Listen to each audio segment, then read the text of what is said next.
नमस्कार मित्रांनो, भाजप नेत्याचे सूर अचानक बदलले. ठाकरेंचे खासदार झाले आनंदित. दिल्लीत घडामोडींना वेग, तर एकनाथ शिंदे यांच्या धडकनी वाढल्यात. मित्रांनो, काय सविस्तर बातमी जाणून घेऊया संपूर्ण व्हिडिओच्या माध्यमातून. त्या अगोदर तुम्ही जर आपलं बातमीपत्र यूट्यूब चॅनल सबस्क्राईब केलं नसेल तर चॅनलला सबस्क्राईब करून बेल आयकॉनला नक्की प्रेस करा. दिल्ली विधानसभा निवडणुकीत महाविकास आघाडीचं पानिपत झालं. महायुतीला दणदणीत विजय मिळाला. पण गेल्या 7 महिन्यातील घडामोडी पाहता शिंदेंची शिवसेना आणि भाजपमध्ये अनेकदा खटके उडत आहे. तर दुसरीकडे शिंदे ठाकरेंची शिवसेना आणि भाजप यांची जवळीक वाढत आहे. उद्धव ठाकरे, आदित्य ठाकरे आणि मुख्यमंत्री देवेंद्र फडणवीस यांच्या भेटीगाठी वाढल्या आहेत.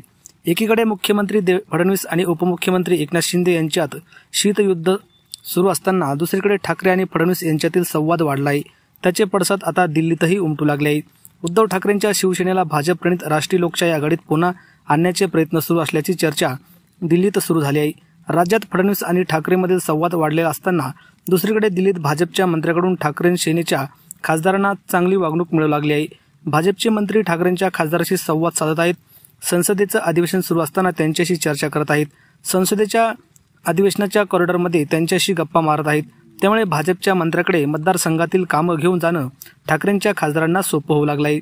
भाजपच्या मंत्र्याच्या वर्तनात अचानक झालेला बदल ठाकरेंच्या खासदारांशी आश्चर्याचा धक्का ठरला आहे.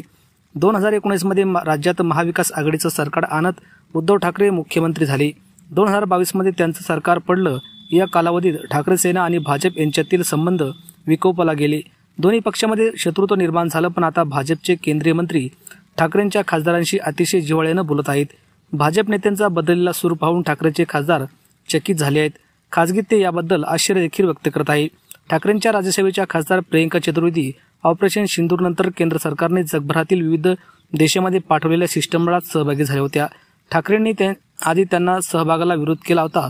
पण संसदीय कामकाज मंत्री किरण रिजिजू यांनी ठाकरेंना कॉल केला. त्यानंतर ठाकरेंनी हिरवा कंदील दाखवला होता. त्याच चतुर्वेदींनी पंतप्रधान नरेंद्र मोदी यांची नुकतीच भेट घेतली आहे. तर ही भेट सदिच्छा भेट होती असं देखील त्यांनी सांगितलं आहे. तर मित्रांनो, आपल्याला या संदर्भात काय वाटतं?